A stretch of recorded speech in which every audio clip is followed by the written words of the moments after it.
Primeira a isca, depois o golpe. Reino Sagrado do Sul. Gustave Montaigne estava feliz. Ele capturou 2 pequenas fortalezas, saqueou a riqueza da nobreza, e depois comprou as colheitas dos agricultores que deveriam ser enviadas para o norte. Seus soldados comiam uma grande quantidade porque ele simplesmente não tinha como enviar toda a comida, e o resto era dado aos próprios camponeses na forma de banquetes. Eles ficaram mais do que felizes em fazer isso, com guerra ou sem guerra, vender todas as suas colheitas a preços inflacionados, e depois poder comer o que você vendeu.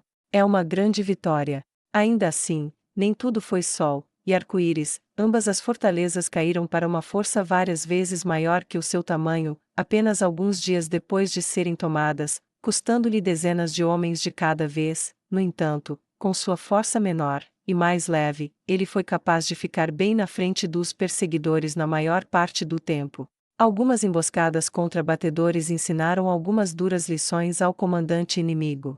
Ainda assim, deixando de lado os números, ele tinha suas vantagens. Seu exército tinha cavalos em abundância, principalmente mortos-vivos, e essas feras poderosas podiam puxar um peso muito maior, e nunca se cansavam. Então puxar carroças cheias de soldados significava que ele poderia se mover mais rápido do que qualquer exército que eles enviassem para persegui-lo. E ele os liderou em uma alegre perseguição. Ao enviar seus próprios batedores para várias aldeias, ele descobriu que alguns nobres que haviam ficado para trás, e enviado seu exército para o norte, haviam enviado mensageiros chamando-os de volta ao sul para proteger suas propriedades contra o que agora passou a ser chamado de invasores de Gustave. Isso lhe deu um sorriso que o fez esquecer o sofrimento inevitável que teria de suportar quando a guerra terminasse. Ele pensou em sua futura torturadora, a linda garota demônio. Ela se chamava de Fúria. Quando ele ficava acordado à noite, ele se perguntava o que ela faria com suas presas, suas garras.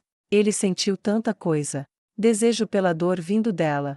Ele estava feliz com o amanhecer, e tal era seu fervor em esquecer as noites que ele facilmente causava 2 ou 3 vezes o dano que era esperado, como se o medo o estivesse motivando a cada vez mais ter um pensamento criativo. Esta manhã ele enviou seus homens para várias aldeias diferentes, e comprou todos os cavalos que pôde, e substituiu as ilimitadas montarias mortas-vivas pelas contrapartes vivas. Especificamente ele as prendeu ao trem de bagagem contendo suprimentos, homens feridos, e assim por diante. Então ele desacelerou sua formação. A poeira de suas montarias na estrada não pavimentada criou uma grande nuvem, obscurecendo o tamanho de sua formação, mas tornando óbvio que seu trem de bagagem estava ficando cada vez mais para trás. Gustave deu ao seu tenente um sorriso predatório. Quantos estão nos vigiando, tenente Intan? Eles ainda estavam em seus cavalos mortos-vivos, mas não estavam mais correndo enquanto esperavam por seus relatórios. O tenente Intan retribuiu aquele sorriso predatório. Ele mostrou suas presas de vampiro. Minha irmã e meus irmãos contaram 2.300. Nada mal. Se conseguirmos isso, eles terão que abandonar mais da campanha do norte para lidar conosco aqui. Gustave disse, tocando inconscientemente sua espada. Já retiramos pelo menos 15.000. Então respondeu. Se matarmos outros 2.300 deles de uma só vez, bem, Remédios provavelmente reagirá de forma exagerada. Ela sempre foi propensa a isso, então vamos jogar até o momento em que formos pegos e eliminados. Gustave bufou. Missão suicida, mas gloriosa. Justo. Então disse. O rei feiticeiro prometeu a mim e a minha família um perdão se terminarmos nossos dias de esconderijo e caça no reino dracônico, e respondermos ao seu chamado para o serviço quando ele chegasse. Ele nunca prometeu que a luta seria facilmente superável. O vampiro riu ao lado de Gustave, mostrando as presas nuas sem sequer tentar esconder o que era. Essa foi uma das muitas mudanças efetuadas pelo rei feiticeiro. Aqueles seres que haviam sido inimigos da humanidade, se vivessem de acordo com suas leis, deixariam de estar em desacordo com o mundo ao seu redor. Gustave já cavalgava com Intan há semanas, e havia provado ser um lutador habilidoso, com um senso real do fluxo da batalha, e de quando dar um comando para maximizar sua eficácia.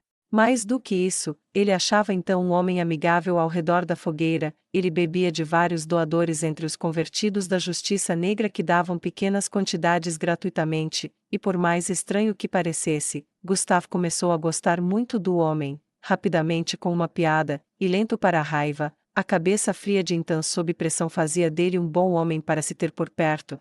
Seus cabelos pretos e olhos vermelhos eram características regulares enquanto ele verificava com seus subordinados como eles se saíam, e o que eles precisavam, se é que precisavam de alguma coisa, era um bom líder. Não passou despercebido por Gustav que ele era um líder melhor do que Remédios Custódio, que foi rápida em desviar a culpa de si mesma, e ainda mais rápida em reivindicar crédito pelo trabalho de outra pessoa. Até onde devemos deixar a bagagem ficar para trás hoje? Mais 400 metros? Gustav perguntou. Não, isso é muito, eles sentirão o cheiro de uma armadilha, e o lugar que procuramos fica a 2 dias de distância, chame-o de 1/8 de milha, deixe-os ver isso como algo muito gradual. Além disso, já enviamos o suficiente do nosso povo à frente para fazer os preparativos. Não queremos correr o risco de estragar isso. O tenente então disse pensativo. Bem, contanto que não estejamos cavalgando forte o suficiente para cansar os mortos-vivos. Gustav deu um sorriso a então, e os olhos vermelhos do vampiro rolaram com a piada. Podemos muito bem preencher o tempo, certo? Eu suponho. Então disse com sua voz suave de bardo. Como o vampiro chamou o cavaleiro? Gustav pensou por um momento. Eu não sei, de quê? Comida rápida.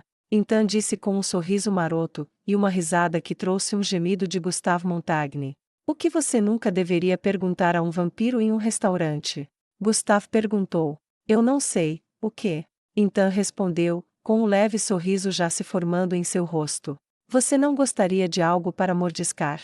Gustave riu, e foi a vez de então gemer. Eles dizem que os vampiros são maus. Mas eu digo que eles nunca encontraram trocadilhos antes. Então riu um pouco da sua própria resposta. Sabe, há alguns anos eu nunca teria imaginado os humanos como companheiros, mas tenho que admitir, gosto da mudança. Gustavo olhou para ele com uma expressão torta. Acredite, não é menos estranho da minha parte, eu não teria imaginado isso até as coisas que aconteceram em Kedin. Foi tudo surreal, como algo saído de um mito, mas aqui estamos, nós dois. Eu provavelmente não estaria, tenho quase certeza de que o rei feiticeiro teria matado a mim e minha família, exceto pelo nosso hábito de atacar elementos criminosos. Ele parece levar muito a sério sua ideia de contrato social, e qualquer um que se colocar fora disso é um alvo quase justo. Então disse, respondendo a uma pergunta persistente que Gustavo muito se perguntava. Você sabe, eu admito que me perguntei como você conseguiu obter o perdão. O rei feiticeiro normalmente não é gentil com aqueles que violam seus padrões.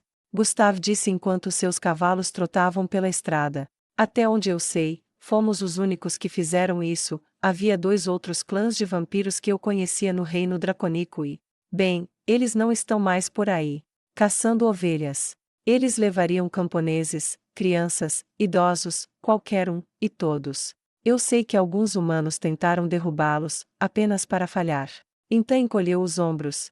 Não quero dizer que era mais sábio do que eles, mas para mim sempre pareceu tolamente antagônico. Tínhamos que viver com humanos, ter como alvo aqueles que eles provavelmente protegeriam parecia apenas estúpido.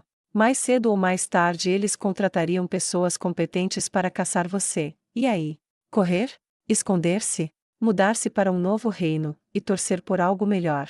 Eu admito. Eu gostei da caça, e sinto muito se isso te incomoda, mas fizemos um serviço público ao fazer o que fizemos. Gustavo balançou a cabeça. Não, isso não me incomoda. Lembre-se que eu caçava vampiros, mortos-vivos, todos os tipos de seres que eram inimigos da humanidade, e não conhecia outro caminho. É parte do motivo pelo qual segui Remédios, porque ela era uma defensora tão zelosa da vida humana. Eu simplesmente não conseguia imaginar uma maneira de coexistirmos. Conhecendo o Tis que tinha uma esposa humana, descobrindo que havia defensores da humanidade que não eram humanos, tive que mudar minha mente. Bem, é isso, não é? Então perguntou retoricamente, arrancando um olhar de curiosidade de Gustave. Não somos defensores da humanidade, somos defensores de nossas comunidades. Os humanos fazem parte disso, os orcs fazem parte disso, homens-cobra, vampiros, lobisomens, homens-lagarto, elfos, anões, quagoas, homens-sapo, gigantes do gelo, e dragões, e muitos outros. Nossa comunidade foi expandida pelo Rei Feiticeiro para incluir aqueles que são fisicamente diferentes de maneiras que desafiam a imaginação, e se unem em interesses comuns pelo bem comum. O interesse nos une a todos, cada um dependendo dos pontos fortes uns dos outros, compensando as fraquezas uns dos outros. Esta guerra, quando finalmente chegar ao fim, terá um tipo de comunidade que nunca existiu no mundo antes, e você, e eu, e aqueles como nós, estabelecemos as bases para isso, e vemos um longo futuro para isso. Devo dizer que me sinto profundamente privilegiado. O tenente então disse com orgulho. Gustave deu um sorriso sombrio. Primeiro temos que sobreviver, depois podemos mudar o mundo, mas mesmo se sobrevivermos, você verá isso, provavelmente não eu. Não depois do que fiz. O vampiro que ele chamava de amigo olhou para ele com certa preocupação. Por que você está tão certo disso? Vencemos até agora, não há razão para pensar que não podemos continuar vencendo enquanto o norte estiver colonizado, e a teocracia ocupada. Gustave balançou a cabeça, e suspirou tristemente em resposta. Como estou com o tempo contado, fui eu quem tirou Remédios custódio da prisão antes de sua execução. Se eu a tivesse deixado morrer, ela não teria um exército, ela não teria vivido para ir completamente ao fundo do poço, e matar todo mundo que ela encontra. Ela pode balançar a lâmina, mas o sangue espirra em mim. Eu confessei meu crime à rainha Calca, e ao rei feiticeiro, e minha punição foi adiada até o fim da guerra, mas depois disso, eles provavelmente me entregarão para julgamento como cúmplice de crimes de guerra sob os acordos dracônicos, e então serei entregue à fúria de Tisífone para punição. Ele estremeceu. Que diabo é isso? Então perguntou. Uma espécie de demônio, ele pode ver culpa e luxúria para punir aqueles que são culpados de crimes graves. Eu conheci aquela a quem eles provavelmente me entregarão, não vi piedade em seus olhos, se eu for dado a ela, eu não verei o mundo novamente. Disse Gustave. Eles deixaram você ir? Então perguntou. Posso viver para espiar o que fiz ao derrubá-la, mas depois da guerra, bem, a conta sempre vem no final da refeição. Gustave disse. Eles disseram o que vai acontecer com você. Então perguntou. Não, eu vejo isso em meus pesadelos. Ele disse suavemente. Não pense nisso então, você pode fazer uma grande diferença entre agora e o futuro, e se você se sair bem o suficiente, talvez eles mitiguem um pouco sua sentença. Ele disse esperançosamente. Bem, não vou pedir isso, já vimos o suficiente do que ela fez, então aceitarei o que quer que aconteça comigo como consequência, mas até esse dia. Gustave agarrou o punho de sua espada. Nós temos um novo mundo para fazer. Esse é o espírito. Então disse com entusiasmo. Conforme planejado, a bagagem e os suprimentos para sua força militar ficaram muito para trás, e como resultado, o comandante menos cauteloso se comprometeu a persegui-la, com alguns esquadrões de cavalaria ousando fazer um ataque à carroça mais distante na retaguarda para tentar pará-la ou pelo menos desacelerar ainda mais a coisa toda. Gustave ficou feliz em obedecer, fazendo com que seus arqueiros se defendessem dos invasores enquanto estendiam sua linha. Sem dúvida eles reportariam seu sucesso aos seus mestres. No dia seguinte chegaram ao seu destino. À direita havia uma colina com uma vista imponente do terreno, à esquerda havia uma floresta pela qual era totalmente impossível a passagem da cavalaria. As árvores eram grossas e próximas, crescimento muito antigo. Seria necessária uma equipe dedicada em grande número para abrir caminho até lá. A distância das carroças de bagagem agora se estendia por 3 quilômetros. Ok, Tenente então, tire o primeiro grupo. Disse Gustave. Tudo bem, vejo você depois. O oficial vampiro disse com aquele sorriso cheio de dentes que só um vampiro consegue fazer, e ele estendeu a mão. Gustave encontrou o aperto, e eles apertaram a mão com firmeza. Ele gritou um comando, e avançou com suas forças. 1000 cavaleiros. Gustavo observou-os partir com um aceno de cabeça incrédulo. Por mais difícil que fosse para ele acreditar que tudo isso era real, ao olhar para trás, para longe, ele sabia que, além do alcance de seus olhos, havia ordens sendo transmitidas a uma cadeia de comando, um comandante ansioso que estava ansioso para impressionar seus superiores, enviando notícias não apenas de sua vitória sobre a expedição do Sul, mas também enviando todos os suprimentos que Gustavo havia obtido através de suas ações, alimentos que teriam alimentado as forças conjuntas de Remédios e da teocracia Slane, e permitindo sua operação contínua. Cada refeição privada de cada soldado os enfraquecia ainda mais, forçando-os a vasculhar mais a terra, e a maior parte do reino sagrado do norte estava contra eles. Eles precisavam de uma vitória, e privá-los de comida tornava a vitória muito mais difícil de alcançar. O prêmio era tentador, e enquanto a força de 3.500 homens de Gustave Montaigne contornava a colina, ele deu o passo seguinte. Os soldados desmontaram de seus cavalos, e cortaram brevemente galhos longos e frondosos para si mesmos, depois correram de volta para suas montarias, e começaram a cavalgá-las freneticamente, levantando grandes nuvens de poeira para disfarçar seus números, e esconder seus movimentos, e dando a ilusão de que eles ainda estavam se afastando em massa. 2.500 contornaram a colina, enquanto os 1.000 restantes arrastavam lentamente galhos atrás de si para manter a poeira levantada. Gustave circulou a colina, e chegou ao topo dela. Ele deitou-se de bruços, e olhou para trás. As carroças carregadas de alimentos, e outros suprimentos vitais chegariam à colina em breve, e agora seus inimigos teriam reunido todos os cavalos em que pudessem colocar um homem, e corrido atrás desses bens vitais.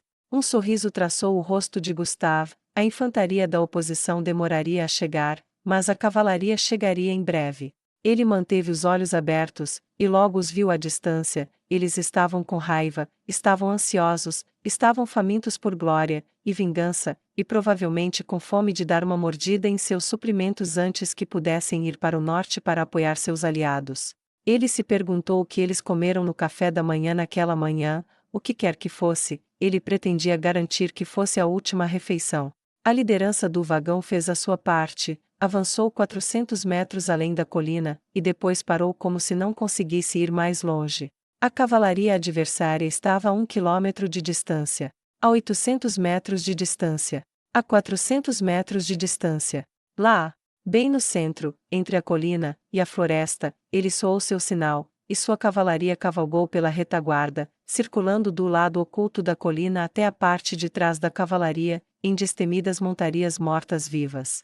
Ele tocou a buzina novamente, e saiu do caminho para abrir espaço. A cavalaria morta-viva do tenente então passou pelo topo da colina, e desceu a colina de cima, atingindo a cavalaria no flanco enquanto ela girava. Então havia formado sua unidade em um triângulo, transformando-os em uma lança feita de muitos homens, e atingindo a unidade adversária de lado.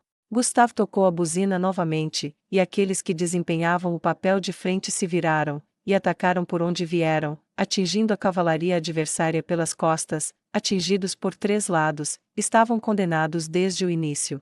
Gustave levantou-se de um salto, e correu para o cavalo, atirou-se sobre a sela, e desceu para se juntar à luta. Uma lança foi atirada contra ele. Ele era um excelente alvo, sendo uma figura solitária avançando o morro abaixo, mas a precisão era fraca. Ele evitou o arremesso, e desembainhou a espada, soou seu grito de guerra, e avançou para a briga. Ele encontrou um entre o inimigo, antes que alguém pudesse encontrá-lo, e sua espada enfiou no pescoço do homem, e a puxou de volta. Por um breve momento, Gustave viu a expressão de surpresa e confusão no rosto do homem, como se estivesse dizendo: "O que aconteceu? De onde você veio?" Mas ele não viveu para obter uma resposta. Ele caiu para trás, e sua montaria aterrorizada resistiu, e chutou seu cadáver uma vez antes de fugir para a poeira. A poeira, maldita seja a poeira, sufocou sua garganta, e nublou seus olhos, e entupiu seu nariz, porém nem todos eram iguais em sua consternação. A família de vampiros estava tendo um dia de campo. Ele teve um vislumbre de então abrindo a garganta, enquanto sua irmã arrancou os 2 olhos de outra figura que desceu do cavalo, gritando, e agarrando o próprio rosto antes que um cavalo derrubasse a agora cega guerreira nas costas, e ela foi pisoteada até a morte enquanto outros 2 brigavam. Exatamente onde seu corpo cego e gritante estava deitado, quando o homem de Gustave morreu, a mulher cega parou de gritar, e o vencedor entre as forças do sul procurou um novo alvo, e o encontrou no próprio Gustave. Eles se chocaram ferozmente. O homem era bem ensinado, usava todos os movimentos clássicos de um nobre bem ensinado, mas Gustave não era isso. Ele lutava sujo. Lutas justas são para otários. Ele usava seu tamanho maior e suas artes marciais para tirar vantagem, aumentando sua velocidade, sua força, e mesmo assim o nobre acompanhou, mesmo assim Gustave faria o que os outros não fariam, e quando viu que não conseguiria ganhar com vantagem, atingiu a montaria do homem, cortando o cavalo e o pescoço, e derrubando o fidalgo no chão. Gustave aproveitou aquele momento para pular enquanto o nobre rolava. Por apenas um momento ele pensou ter ouvido o nobre dizer: "Ei, isso não foi jus." Antes que o punho de Gustave atingisse seu rosto, fazendo-o cair de costas novamente, e antes que ele pudesse se levantar, a espada de Gustave enfiou-se na abertura onde coxa e barriga se juntaram, abrindo sua artéria. O jovem teve um momento de dor e pânico, olhou incrédulo para o ferimento, e para Gustave, antes que o ex-paladino o chutasse no rosto, e o colocasse completamente de costas novamente, ele não se levantou depois disso.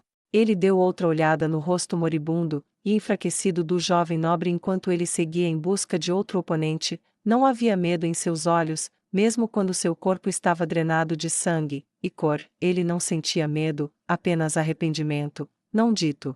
Lamento que fosse aqui que tudo estava terminando para ele. O jovem ainda não tinha 20 e poucos anos, mas o guerreiro desconhecido tinha habilidade muito além de sua idade e coragem à altura.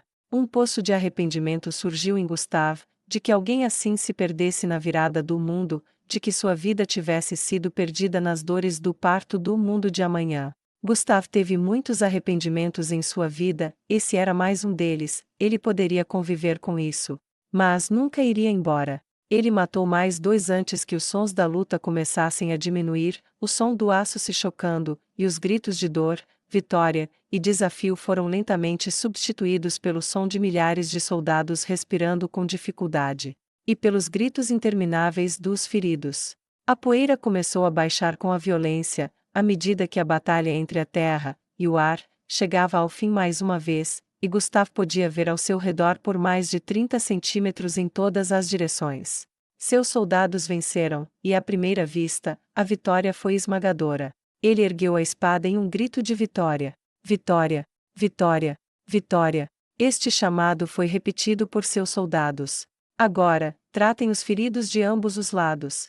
Não fazemos prisioneiros, em vez disso amarramos aqueles que vão viver, e os deixamos aqui, viajamos com pouca bagagem. Então montem em seus cavalos, e retomem a marcha, temos outras aldeias para chegar hoje que têm muitas colheitas para vender.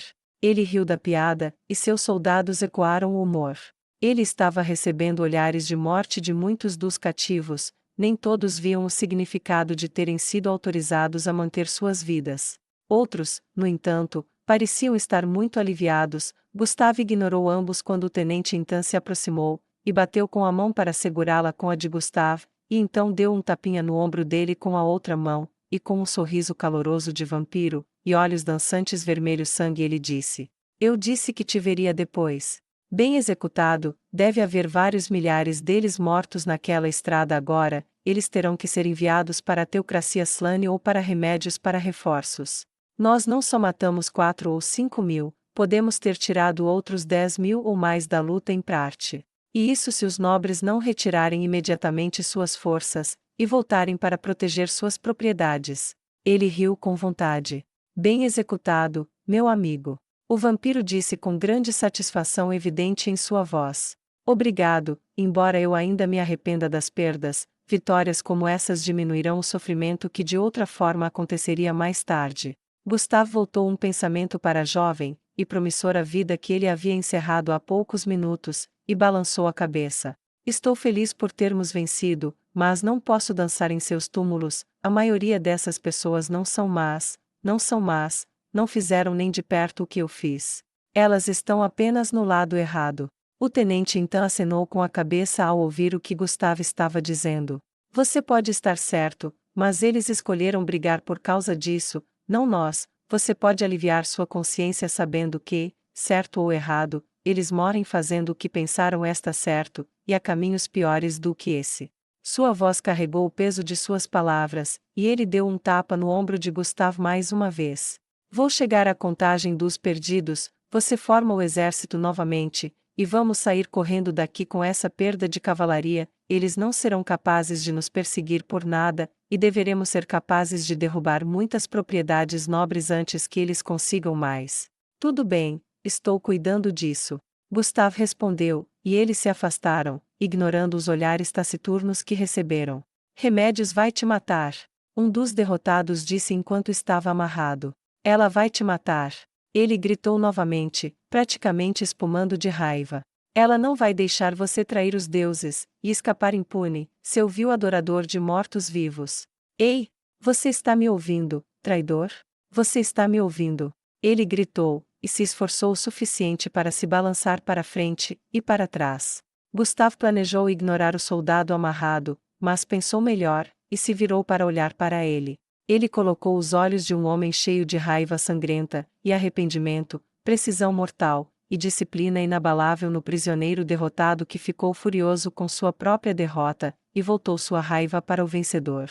O silêncio pairou entre eles como a poeira do ar antes de se assentar, e Gustave desembainhou a espada, e colocou a ponta sob o queixo do homem, e forçou sua cabeça a se arquear para olhar nos olhos dele. Então ele disse para aquele sujeito muito infeliz: se ela o fizer, será depois que eu já tiver matado 20.000 do pessoal dela primeiro, e meu garoto, será um placar de 20.000 para um, a meu favor, quem é o verdadeiro vencedor aí?